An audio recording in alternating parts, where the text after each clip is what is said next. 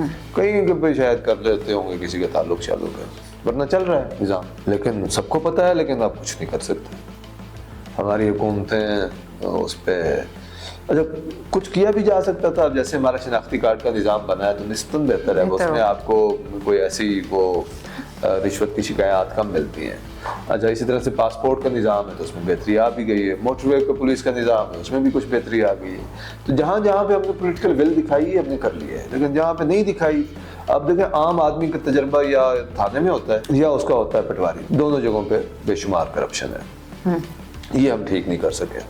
اچھا ایک طرف وہ PSP کے پولیس آفیسرز ہیں، ظاہر ہے بہت کمپیٹیٹو ایگزام میں ٹاپ کی پوزیشنز لے کے آتے ہیں، تو یہ نہیں ہے کہ کمپیٹنس نہیں ہے. اور دوسری طرف وہ پٹواری کا نظام DMGs کے تابع ہے، تو وہ بھی ٹاپ پہ پوزیشن لے کے آتے ہیں. مطلب کوئی کمپیٹنس کا مسئلہ نہیں ہے، یہ نہیں کہ یہ لوگ پڑھے لکھے نہیں ہیں، ان کو مسئلے کی سمجھ نہیں ہے، لیکن مفادات ہیں. چونکہ پیسہ نیچے لیا جاتا ہے تو پھر اوپر تک جاتا ہے، اور بعض کا تو بہت اوپر تک جاتا ہے. اچھا اور اب تو یہ بھی کئی دفعہ سننے میں آتا ہے کہ وہ MP MNA نے اپنی مرضی کی پوسٹنگ کرا کے اس نے بھی ایک اپنا حصہ ڈالا ہوتا ہے کہ بھئی یہ جو انتقال اراضی والا سینٹر ہے نا، ادھر میں میرا بندہ بیٹھے گا تو اچھا ہاں بھائی وہ بھی شام کو پیسہ اپنا لینا چاہتے ہیں. اچھا اور ہر صوبے کی پھر ایک اپنی ڈائنامکس بھی ہے. بہت ساری چیزیں کامن ہیں اور کچھ چیزیں ڈفرینٹ ہوں گی. سندھ میں کچھ آپ کو ایک اور طرح کی چیزیں دیکھنے کو ملیں گی، پنجاب میں کچھ اور ہوگا، کہیں پہ کم ہے کہیں پہ زیادہ ہے. کہیں پہ آپ کانٹریکٹ کرتے ہیں نا بڑے بڑے پروجیکٹ پہ تو 10-15-20% میں ہو جاتا ہے، اور کہیں پہ تو پھر 50, 60, 70%, اور کہیں پہ تو یہ بھی ہوتا ہے کہ پروجیکٹ کاغذوں میں اپروو ہوتا ہے, کاغذوں میں مکمل ہوتا ہے, کاغذوں میں پیسے نکل جاتے ہیں اور پروجیکٹ کا کوئی نام نشان نہیں ہوتا. اچھا اب اگر ہم آ جائیں کہ IMF کی رپورٹ کیا کہہ رہی ہے کہ پرابلم کتنا گمبھیر ہے, سیویرٹی آف پرابلم. اچھا ان کا پہلا پوائنٹ یہ کہ corruption is persistent and corrosive feature of Pakistan government. Persistent ہے مطلب یہ اوپر نیچے نہیں ہو رہی ہے, پرسسٹ کر رہی ہے, مطلب 10 سال پہلے بھی تھی, 5 سال پہلے بھی تھی, آج بھی ہے. جو بھی سیاسی جماعتوں نے نعرے لگائے ہیں, جو بھی نیشنل اکاؤنٹیبلٹی بیورو نے وعدے کیے ہیں یا اعلانات کیے ہیں یا انہوں نے دعوے کیے ہیں یا پروونشل اینٹی کرپشن ڈپارٹمنٹس نے کچھ کہا ہے کہ ہم نے کچھ تیر مار دیے ہیں, کچھ نہیں ہوا. یہ پرسسٹنٹ ہے اور کوروسو فیچر ہے. کوروسو مطلب یہ زنگ لگا ہوا ہے سارے سسٹم کو, مطلب یہ ہر ایک حکومتی پرفارمنس کا پہلو جو ہے وہ اس سے متاثر ہو رہا ہے. اچھا پھر وہ یہ کہہ رہے ہیں کہ انہوں نے قائد اعظم کی مثال بھی دی ہے جو ہمیں شرم دلانے کے لیے کہ انہوں نے 1947 میں کیا کہا تھا کہ اس کو انہوں نے ڈیناؤنس کیا تھا کرپشن کو. اچھا پھر یہ کہ globally accepted measures of corruption and public perception services consistently identify corruption as a substantial issue. پھر وہ یہ کہہ رہے ہیں کہ بھئی ہم اپنی طرف سے بات نہیں کر رہے, جتنے بھی دنیا میں سروے وغیرہ ہو رہے ہیں وہ ورلڈ وائڈ گورننس انڈیکیٹرز کا ذکر انہوں نے کیا ہے. انہوں نے اس طرح سے گلوبل کمپیٹیٹیونیس رپورٹ جو ہے 2017 اس کا ذکر کیا ہے. اچھا پھر انہوں نے ایک ورلڈ جسٹس پروجیکٹ ہے اس کا ذکر کیا ہے جن کا رول آف لا انڈیکس ہے. ٹرانسپیرنسی انٹرنیشنل کی رپورٹس کا ذکر کیا ہے جو. پھر انہوں نے وی ڈیم جو انڈیکیٹر ہے ویرائٹی آف ڈیموکریسی کا اس کا ذکر کیا. وہ سب میں ڈائریکٹلی یا انڈائریکٹلی کرپشن کا ذکر ہے کہ یہ کیسے گورننس کو یا ڈیموکریٹک سسٹم کو افیکٹ کر رہا ہے. تو ایک یہ بات ہو گئی. اچھا پھر وہ یہ کہہ رہے ہیں کہ there are no reliable measures that capture the cost of corruption to the economy. اچھا یہ بھی ایک بڑی اہم بات ہے. اب دیکھیں ٹرانسپیرنسی انٹرنیشنل ہر سال ایک رپورٹ دیتی ہے تو وہ پرسیپشن کی بات کرتی ہے, لیکن ایکچوئل کاسٹ میئر کرنا بڑا مشکل کام ہے. تو اس بات کو اکنالج کر رہے ہیں کہ اس سے کیا کاسٹ ہے اس کی, وہ فیصلہ کرنا مشکل ہے. دیکھیں کاسٹ کرپشن کی کئی حوالوں سے ہوتی ہے. ایک تو یہ کہ اس کے نتیجے میں غریب آدمی کی جیب سے نکل کے پیسہ امیر آدمی کی جیب میں چلا جاتا ہے. لیکن ایک غریب آدمی ہے, اس نے کچھ اکٹھے کیے پیسے کسی طرح سے بھی, اور اس کی بھیڑ چوری ہو گئی. اب وہ پتہ نہیں کس طرح یہ بھینس چوری ہو گئی. اب وہ تھانے کے پاس گیا تو تھانے نے اس کی جیب سے 10,000 روپے نکال دیا. اب اس کو پتہ نہیں بھینس ملے گی یا نہیں ملے گی, لیکن SHO نے یا تھانے کے IO نے اس سے 10,000 روپے لے لیا. تو وہ پہلے غریب آدمی تھا, اس نے محنت کر کے ایک بھینس خریدی تھی کہ میں اس کا دودھ بیچوں گا یا کوئی میری زندگی بہتر ہو جائے گی. مطلب وہ اس کو آپ نے دوبارہ پش کر دیا غربت میں. یہ ایک چھوٹی سی مثال ہے اس کی, لیکن اس کی اور بے شمار مثالیں ہیں کہ یہ جو دیکھیں موٹر سائیکل پہ ایک بندہ جا رہا ہوتا ہے وہ نوکری کرنے یا کاروبار پہ, وہ پتہ نہیں 20,000 30,000 روپے کماتا ہے, اور اگر چوک پہ اس کو کانسٹیبل روک لے اور اس کی جیب سے 5 روپے نکال لے تو وہ مطلب ایک غریب آدمی جو پہلے غریب ہے وہ خیر وہ کانسٹیبل بھی کتنا امیر ہوگا, لیکن بہرحال وہ نسبتاً ایک بہتر پاور پوزیشن پہ ہے تو اس کو. لیکن آپ بڑی مثالیں لیں تو جو بھی کرائمز کے وکٹمز ہیں, کسی کی رابری ہو گئی, کسی کی چوری ہو گئی, کسی کا مرڈر ہو گیا, وہ بیچارے کہ میرے عزیز کے ساتھ یہ ہو گیا ہے, وہ سب کچھ بیچ بچا کے بھی انصاف ڈھونڈنے پھر رہے ہوتے ہیں. وہ ہر ایک کو رشوت دیتے ہیں, ججوں کو, وکیلوں کو فیسیں دیتے ہیں. تو مطلب ایک اس کا یہ پہلو ہے جو بہت دردناک ہے. تو اس کی ایک یہ کاسٹ ہے, لیکن اس کی کاسٹ اکانومی کے لیے بھی ہے. یہ صرف یہ نہیں ہے کہ ایک عام آدمی کی انکنوینئنس ہوئی کہ میں گیا, میرا جائز کام تھا, مجھے کسی نے پیسے مانگے, مجھے بہت برا لگا, وہ تو چلو لگا ہی, لیکن ایکچولی اس کی کاسٹ اکانومی کے لیے ہے. تو انہوں نے اس کا نمبر بھی دیا ہوا ہے جو نیشنل اکاؤنٹیبلٹی بیورو کا ہے, جس میں وہ کہتے ہیں کہ ہم نے جنوری 2023 سے دسمبر 2024 تک 5.13 ٹریلین روپے جو ہیں وہ ریکور کیے ہیں. ظاہر ہے یہ بہت بڑا نمبر ہے. اچھا پھر وہ کہتے ہیں اچھا لیکن وہ اکانومی کے لیے بھی کاسٹ ہے, پھر پولیٹیکل سسٹم کے لیے بھی کاسٹ ہے. لیکن کئی بندہ, اس کا مطلب یہ ہے کہ ایک عام مطلب لیٹ سے ایک بزنس جس میں میں پیسے کما سکتا تھا, میں نے نہیں کمائے, کسی اور نے کما لیے چونکہ وہ کرپشن میں مطلب ایک ایسا نظام ہے جو پھر اچھے لوگوں کو ڈسکریج کرتا ہے. کوئی دیانتداری سے کام کرنا چاہے گا تو وہ کر ہی نہیں سکے گا, کوئی اچھا کام کرنا چاہتا ہے تو وہ کر ہی نہیں سکتا, چونکہ ایک برے آدمی جو ہے اس کو اپرچونٹی مل جاتی ہے چونکہ اس میں لوگوں کے جیبیں گرم کر سکتا ہے. اچھا تو یہ اس کی ہیوج کاسٹ ہے, لیکن وہ یہ کہہ رہے ہیں کہ اس کو میئر کرنا بہت مشکل ہے چونکہ اس کے ظاہر کچھ ٹینجیبل چیزیں ہیں, کچھ انٹینجیبل بھی ہوتی ہیں. پھر وہ کہہ رہے ہیں کہ جی پاکستان's growth rates as well as its overall investment rates are weighed down by structural challenges including corruption vulnerabilities. مطلب اس ملک کی ہماری اگر جی ڈی پی میں اکنامک گروتھ ریٹ اگر کم ہے اور وہ پرسسٹنٹلی کم ہے، آپ کو دیکھیں تو مطلب کتنا عرصہ ہو گیا کہ ہماری ایوریج گروتھ ریٹ 2-3% سے اوپر جاتا نہیں ہے. وہ کوئی کبھی جاتا بھی ہے 5-6% پہ تو وہ وقتی طور پہ جاتا ہے اور پھر وہ ہمارے اسٹرکچرل مسائل ایسے ہیں کہ وہ نیچے. اچھا وہ ظاہر ہے کیسے ہوگی گروتھ ریٹ جب ملک کے اندر سے پیسہ لوٹ مار کر کے مسلسل باہر جا رہا ہے، وہ دبئی میں جا رہا ہو، وہ انگلینڈ میں جا رہا ہو، کہ ادھر سے لوٹ مار کرو. ابھی کچھ عرصہ پہلے ہی ہمارے جو ڈپٹی پرائم منسٹر ان کا ایک ٹویٹ آیا ہوا تھا کہ میکسیمم لوگوں نے پرتگال میں اپنی انویسٹمنٹ بھیج دی ہوئی ہے سٹیزن شپ کے لیے. ہاں وہ کہتے ہیں بہت سارے بیوروکریٹس ہیں، تو اب بیوروکریٹس کیوں ادھر جا رہے ہیں؟ ادھر سے لوٹ مار کی، اب بعد میں ہمیں کوئی تنگ شنگ نہ کرے تو وہ کہتے ہیں ہماری اپنے پیسے کو بھی بچاؤ اور وہ جا کے باہر انویسٹ کر لو اور پھر ادھر عیاشی کی زندگی گزارو. اچھا تو وہ مطلب پہلے ہماری لوٹ مار کی جو میں نے پہلے بات کی ہے، پھر وہ ڈالر میں کنورٹ کر کے باہر لے گئے اور ڈبل نقصان انہوں نے کیا. تو اس کی وجہ سے ملک میں انویسٹمنٹ ہو ہی نہیں رہی ہے. اگر ملک میں انویسٹمنٹ کیسے ہوگی اگر ادھر سے آپ پیسے پروجیکٹ سے نکال کے باہر لے کے جا رہے ہیں، اور اس کی وجہ سے انویسٹمنٹ ریٹس بھی کم ہیں. تو اب انہوں نے اس کی کئی انہوں نے کہا ہے، وہ کہہ رہے ہیں مثال کے طور پہ کہ the 2022 World Bank Enterprise Survey reported that 11.1% of businesses viewed corruption as the biggest obstacle to doing business. مطلب پاکستان کے 11.1% بزنسز یہ کہہ رہے تھے کہ یہ سب سے بڑی آبسٹیکل ہے. اچھا وہ 11.1% تو صرف کرپشن کو آبسٹیکل کہہ رہے ہیں نا، باقی شاید یہ کہہ رہے ہوں گے کہ ٹھیک ہے جی اس کے بغیر بھی ہمارا کام چل رہا ہے، مطلب پیسے تو وہ بھی دے رہے ہیں. وہ کون سا بزنس ہوگا جو پیسے نہیں دے رہا ہے؟ لیکن وہ کہہ رہے ہیں کہ چلو جی ہماری بڑی سب سے بڑی آبسٹیکل نہیں ہے، سب سے بڑی آبسٹیکلز میں بھی کوئی اور ہے. 11.1% تو یہ کہہ رہے ہیں کہ یہ سب سے بڑی آبسٹیکل یہی ہے.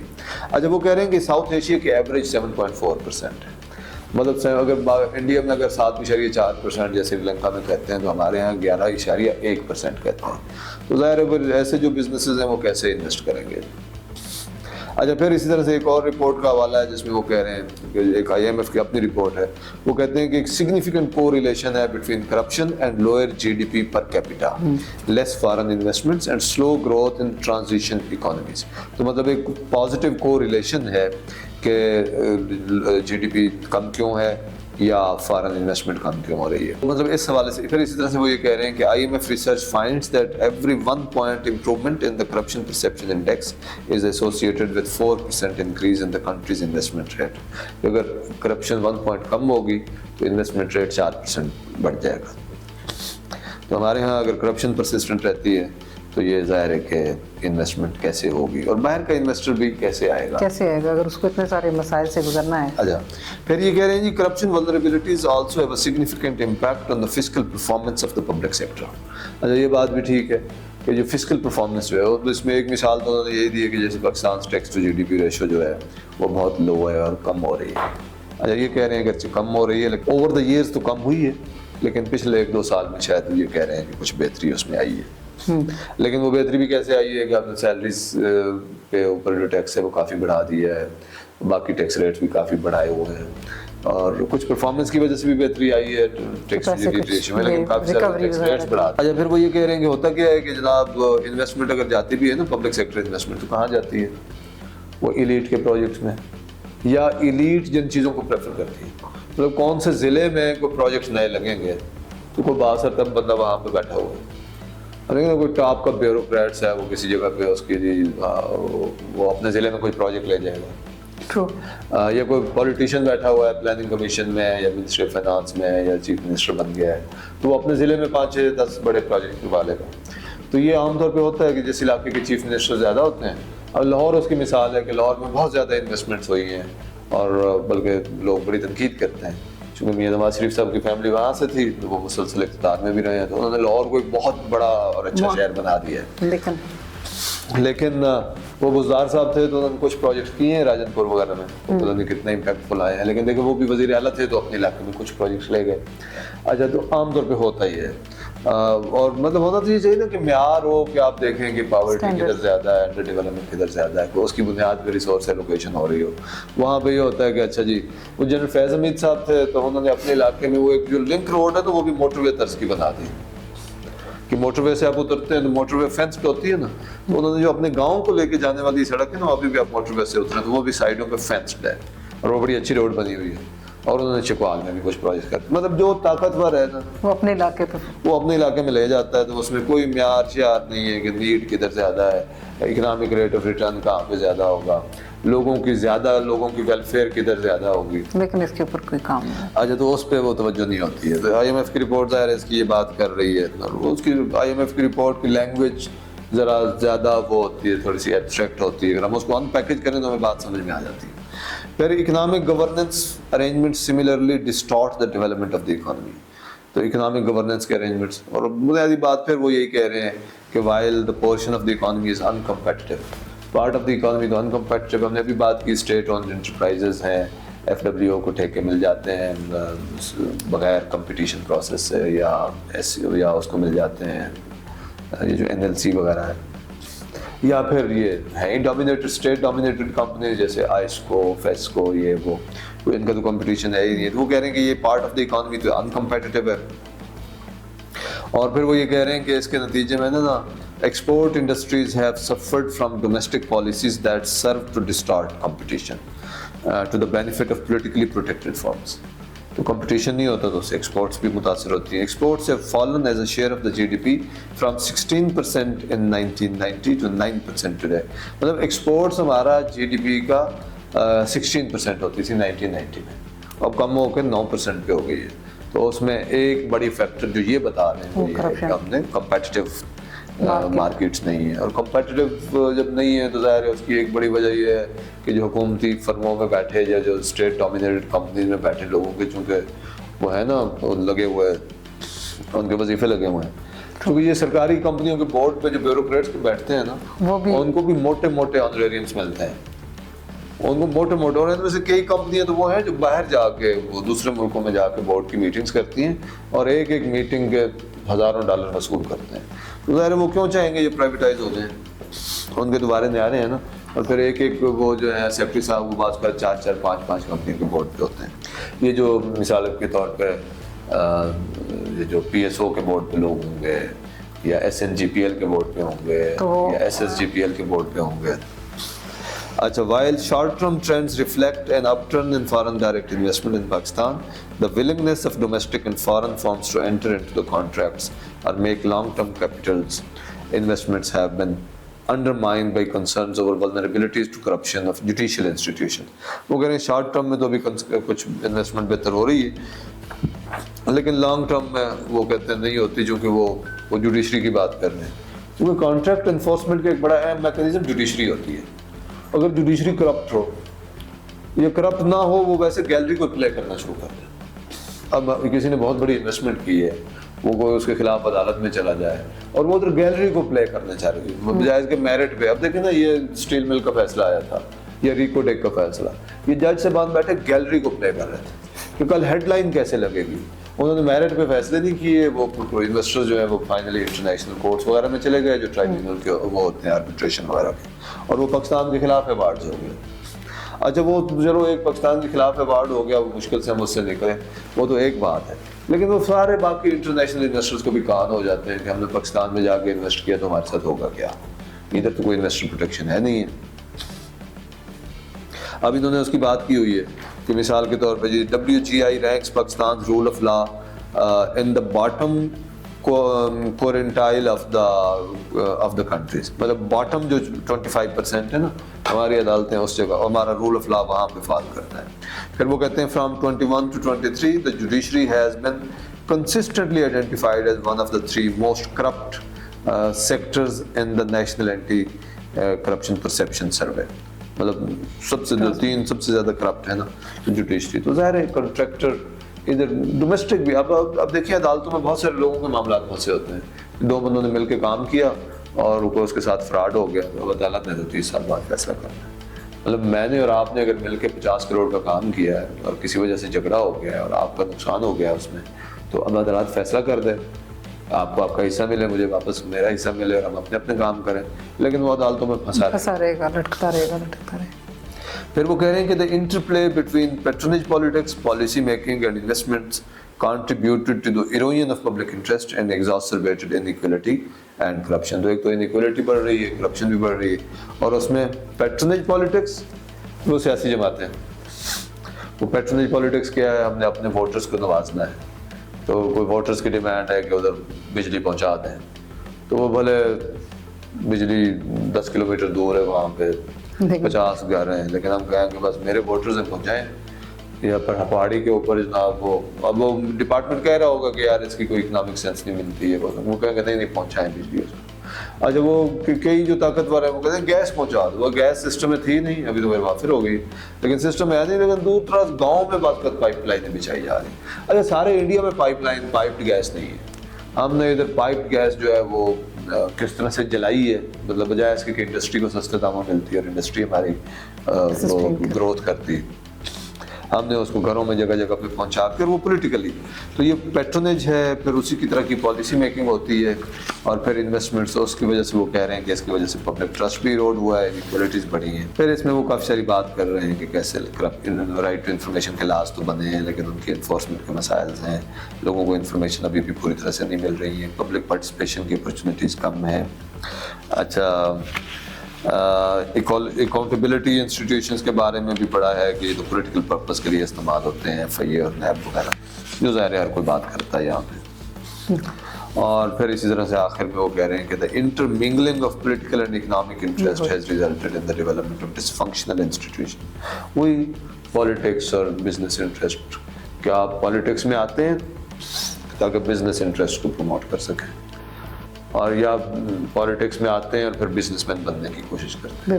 اگر انہوں نے ابھی وہ بات نہیں کی ہے, جیسے بہت سارے لوگ میڈیا میں آ گئے ہیں, اور وہ بھی کاروباری لوگ میڈیا میں آئے ہیں تاکہ اپنے کاروباری کرپشن کو جو ہے نا پروٹیکٹ کر سکیں. تو وہ ایک وہ بھی طریقہ یہاں پہ استعمال ہو رہا ہے کہ وہ کاروباری لوگوں نے, ریئل اسٹیٹ والوں نے یہ اگر دیکھا جائے تو یہ جو انہوں نے ایک تیسرا پارٹ جو مجھے بڑا انٹرسٹنگ لگا اس پوری رپورٹ کا, وہ ایوالونگ ڈائنامکس کی بھی بات کی ہے کہ جیسے جیسے سسٹم ایوالو ہو رہا ہے ویسے ویسے کرپشن کے طریقے بھی ایوالو ہو رہے ہیں, تو نئی ٹیکنالوجی کے ساتھ ساتھ نئے کرپشن کے ویز بھی جو ہے نا وہ بھی اوپن ہو رہے ہیں. لیکن انہوں نے جو کیا ہے نا ایوالونگ ڈائنامکس, انہوں نے کچھ پازیٹیو باتیں کی ہیں. اچھا وہ ظاہر ہے طریقے تو بدل رہے ہیں, ادھر کرپشن تو بڑھ رہی ہے نا, کم تھوڑی ہوئی ہے, اور جب بڑھ رہی ہے تو ظاہر ہے وہ طریقے بھی ساتھ میں بدل رہے ہیں اور اس میں انوویٹ کر رہے ہیں. مطلب کوئی ایسی چیز آتی ہے جس سے ذرا حکومت کی شاید اگر کوشش ہوتی ہے کہ اس میں کچھ کمی آئے تو وہ کوئی اور راستہ نکال لیتے ہیں. لیکن انہوں نے جو مثال کے طور پہ جو ایوالونگ ڈائنامکس میں انہوں نے بات کی ہے, ایک تو وہ یہ کہہ رہے ہیں کہ shifting demographics and disruptive communication technologies are changing public tolerance for corruption. وہ اس میں شاید یہ بات کر رہے ہیں کہ اب ایک تو یوتھ جو ہے وہ 60% سے زیادہ ہے, تو یہ جو ینگ لوگ ہیں نا وہ اتنا ٹالریٹ نہیں کرتے کرپشن کو اور اس کے خلاف آواز اٹھاتے ہیں. لیکن میں ایم ناٹ شیور کہ واقعی کوئی ایسی بات ہے. جو ینگ لوگ سروسز میں, بہت سارے ینگ لوگ بھی نوکری میں, سرکاری نوکریوں میں آئے ہیں, کوئی ایویڈنس نہیں ہے کہ وہ خود کم کرپٹ ہیں. وہ بھی سسٹم کا حصہ بن گیا, بجائے اس کے کہ جو نوجوان آئے ہیں اگر آپ کو بہت کوئی کرپشن سے آپ ناراض ہیں پھر خود کرپشن نہ کر رہے ہوں تو وہ اس کا حصہ ہے ایک طرح سے. لیکن باہر لوگ بیٹھے خیر بات بھی کر رہے ہیں. اب جو ہمارے وہ جو واریئرز ہیں جو سوشل میڈیا پہ اس پہ بھی کوئی ایک اسٹڈیز ہو یا اس کی کنڈکٹ کرنے کی ضرورت ہو کہ کیا واقعی ان سے کوئی چینج آیا ہے, جو نئے لوگ آئے ہیں اب اس ایرا کے اندر. لیکن مین بات جو دیکھیں جو چیزیں ڈرائیو کرتی ہیں نا وہ اپنی جگہ پہ موجود ہیں, جس پہ انہوں نے کوئی خاص بات نہیں کی ہے. وہ یہ ہے کہ دیکھیں اب ہمارے یہاں وہ جو ینگ لوگ بھی سرکاری نوکری میں آ گئے ہیں نا, وہ کنزمپشن کا کلچر ہے, ڈھیر سارے جوڑے کپڑوں کے چاہیے, گھر میں جناب اچھا سا گھر چاہیے, اے سی چاہیے, ہر کمرے میں وہ ٹی وی چاہیے, اسمارٹ فونز چاہیے ایپل کے. فلڈ کے دنوں میں ایسے بہت سارے کیسز آئے بھی تھے, وہ سی ایس ایس آفیسرس کے, ڈی سیز کے, جس سے ہاں وہ جو ایک اوور آل خیر وہ صرف سرکاری افسروں کا بات نہیں ہے, ادھر ہر بندہ جو ہے آپ کسی سے بھی بات کریں تو ہر ایک کو وہ ہوتا ہے نا کہ کفایت شعاری کا کلچر وہ تو ختم ہی ہو گیا نا, ہر ایک گھر میں دوڑ لگی ہوئی ہے. اچھا تو اس عمل میں پتہ نہیں یہ جو چینجنگ ڈیموگرافکس ہیں یہ واقعی ایک امید کی علامت ہے یا نہیں ہے, لیکن IMF یہ کہہ رہا ہے کہ اس سے ایک فرق پڑ سکتا ہے. چینجنگ ڈیموگرافکس جو ہے نا کہ ینگ لوگ ہیں 60% سے زیادہ ہیں, تو ہو سکتا ہے وہ اس کو ایڈریس کرنے میں ہیلپ کریں. اور سوشل پھر یہ وہ ٹیکنالوجیز کی بات ہو رہی ہے کہ سوشل میڈیا کا آپ ایکسپوز کرتے ہیں, لیکن وہ جتنا اب ایکسپوز ہو رہا ہے اتنا ہی لوگ ڈھیٹ بھی ہوتے جا رہے ہیں. ان کو کوئی وہ کہتے ہیں پہلے ہوتا تھا کوئی بدنامی شدنامی کے اخبار میں ذکر آ گیا تو کیا بنے گا, اور سوشل میڈیا پہ ذکر آ گیا, تو اب میرے خیال میں اسی طرح سے لوگ ڈھیٹ بھی زیادہ ہوئے جا رہے ہیں. تو پتہ نہیں ہے کتنا فرق اس سے پڑ رہا ہے, لیکن بہرحال انہوں نے ایک اس کو پازیٹیو کے طور پہ یہ بات کی ہے کہ یہ ہو رہا ہے. پھر وہ یہ کہہ رہے ہیں کہ the federal government of Pakistan has taken steps to address long-standing structural challenges and vulnerabilities that perpetuate corruption. تو وہ کچھ کہہ رہے ہیں کہ کچھ حکومتوں نے یہ کام کرنا شروع کیا ہے. اس میں ایک بات تو یہ کر رہے ہیں کہ فیڈرل گورنمنٹ نے جیسے 18ویں ترمیم کے مطابق کچھ محکمے بند کرنے شروع کیے ہیں یا صوبوں کو دینے شروع کیے ہیں کہ تاکہ ان کو فٹ پرنٹ کم ہو, تو اس کو وہ پازیٹیو لے رہے ہیں. پھر جی separating policy operational and regulatory function, تو یہ کچھ اس کا کام بھی ہو رہا ہے کہ پالیسی کو الگ کر دیں اور آپریشنل اور ریگولیٹری فنکشن کو الگ کر دیں. یہ کچھ ہوا ہے جیسے ابھی FPR میں انہوں نے پالیسی میکنگ کو الگ کر دیا ہے. اچھا, پھر reducing hierarchical tiers among four 3 tiers, تو کچھ اس طرح کی اسٹریم لائننگ بھی ہوئی ہے. اور رائٹ سائزنگ کی بات ہے, جب یہ ابھی انہوں نے جیسے فیڈرل لیول پہ کچھ محکمے بند کیے ہیں, جیسے یوٹیلیٹی اسٹورز کارپوریشن کے بند کرنے کی بات ہو رہی ہے, اور اسی طرح سے وہ جو ایک کیا ہے پبلک ورکس کا ایک ڈپارٹمنٹ کیا تھا, کچھ اس طرح سے انہوں نے کچھ پوسٹیں ختم کی ہیں. تو وہ اس کو اکنالج کر رہے ہیں کہ یہ مطلب IMF یہ کہہ رہا ہے کہ اگر فیڈرل گورنمنٹ اپنا فٹ پرنٹ کم کرے گی تو کرپشن بھی, مطلب جتنی جگہوں پہ آپ کھڑے ہیں یا جتنے دفتر آپ نے بنائے ہوئے ہیں اتنے زیادہ کرپشن کم ہوگی. کچھ دفتر بند کر دیں گے تو تھوڑی کم ہو جائے گی. اصل بات یہ ہے, مطلب وہ بھی یہ کہہ رہے ہیں کہ جو دفتر آپ نے چلانا ہے ادھر تو شاید ہوگی انلیس کے آپ. اچھا, پھر یہ ہے کہ جی efforts to improve governance government efficiency and improve service delivery through digitization carry significant potential to further reduce the scope of corruption. اچھا, اس کی ایک مثال تو نادرا ہے, دوسری مثال پاسپورٹ کا سسٹم ہے کہ ڈیجیٹائزیشن سے باقی فرق پڑ سکتا ہے, لیکن کچھ چیزوں میں نہیں فرق پڑا. جیسے آپ کو پتہ ہی ہے وہ میں نے اراضی سینٹرز کی مثال دی ہے, تو ادھر بھی ڈیجیٹائزیشن ہوئی ہے لیکن فرق کوئی نہیں پڑا. یہ پاکستان سٹیزن پورٹل کی بات بھی کر رہے ہیں. پھر Pakistan acquisition and disposal system جو فار پبلک پروکیورمنٹ ہے اس کی بات کر رہے ہیں کہ اس سے بھی کچھ فرق پڑ سکتا ہے. ویسے تو پتہ نہیں پروکیورمنٹ میں واقعی فرق پڑا ہے یا نہیں پڑا ہے, لیکن یہ بات کر رہے ہیں. پھر اکاؤنٹنٹ جنرل پاکستان ریونیوز جو ہے ان کا سیپ سسٹم ہے. جی یہ سیپ سسٹم جہاں تک مجھے پتہ ہے یہ کافی عرصے سے ہے, لیکن اس سے کتنا فرق پڑا ہے کرپشن میں وہ ہم نے پچھلے ایپیسوڈ میں بات کی تھی کہ یہ کون سے بل ہیں جو پاس ہوتے ہیں. ویسے کچھ فرق پڑا بھی ہے. مثال کے طور پہ پہلے تو تنخواہوں میں بھی پیسے لیتے تھے. ایک زمانہ تھا مختلف محکمے پیسے جو ہے نا وہ کیش میں لے کے, تو سپاہیوں کو مثال کے طور پہ اسلام آباد میں کیش میں سیلری دی جاتی تھی. اچھا, وہ جو ڈسٹریبیوٹ کرنا بیٹھا ہوتا تھا نا وہ ہر طرح کی تنخواہ سے 200-250-300 روپے کاٹ لیتا تھا. اچھا, وہ ہر کانسٹیبل کو 200-300 روپے کاٹ کے 5 روپے کاٹ کے دیا. تو وہ اگر اب 10,000 سپاہی ہے تو آپ نے آپ حساب لگا لیں کتنے کہ وہ جو 300 روپے کاٹا ہے تو کتنا بنا. لیکن اب وہ کم از کم ہو گیا ہے آٹومیٹڈ, اب تنخواہ بینک میں چلی جاتی ہے. اب اکثر جگہوں پہ ہو گیا, ہو سکتا ہے ابھی بھی کئی جگہ ہوں جہاں پہ کیش میں مارتے ہیں. تو مطلب اس حد تک تو شاید بہتری آئی ہے, لیکن ابھی بھی بہت سارے بل جب آتے ہیں نا تو یہ سیپ کے سسٹم کے باوجود وہاں پہ یہ نظام چل رہا ہے. لیکن یہ اس کو پازیٹیو کے طور پہ لے رہے ہیں کہ ایک ڈیجیٹل سولوشنز ہیلپ کر سکتے ہیں. پھر یہ کہہ رہے ہیں کہ the progress in addressing corruption and building integrity will require deepening and broadening of existing efforts to address the technical and structural issues that are at the root of the problem. تو وہ کہہ رہے ہیں کہ یہ آپ کو ایک ابھی ایفرٹس جو ہیں وہ اس کو براڈن کرنا پڑے گا, ان کو ڈیپن کرنا پڑے گا, اس میں بڑی ایفرٹ مسلسل آپ کو کرنی پڑے گی, تو پھر شاید کچھ پروگریس آئے گی. تو مطلب اگر ہم اس کو سم اپ کریں تو IMF نے بتایا ہے کہ بہت اچھا, وہ زیادہ تر انہوں نے سویرٹی جو مسئلہ بتایا ہے نا وہ اکانومی کے اینگل سے بتایا ہے. وہ کہہ رہے ہیں کہ اکانومی میں اگر آپ کی انویسٹمنٹ نہیں آ رہی ہے, اگر اس میں گروتھ نہیں ہے اور فارن ڈائریکٹ انویسٹمنٹ نہیں آ رہی ہے, تو اس کی ایک بڑی وجہ کرپشن ہے اور لیک آف کمپٹیشن ہے ان دا اکانومی. تو یہ وہ بتا رہے ہیں. اور اس میں انہوں نے وہ کم ذکر کیا ہے کہ جس کا ہمارے لوگوں کے انصاف پہ عدل پہ کیا اثر پڑ رہا ہے, غربت اس کے نتیجے میں کیسے کم ہو. خیر ایک طرح سے تو بڑھ ہی رہی ہے. ادھر تو بے نظیر انکم سپورٹ پروگرام میں بے شمار کرپشن ہے. وہ نیچے جا کے پوچھیں تو وہ جو بیچاری ایک غریب عورت ہے جو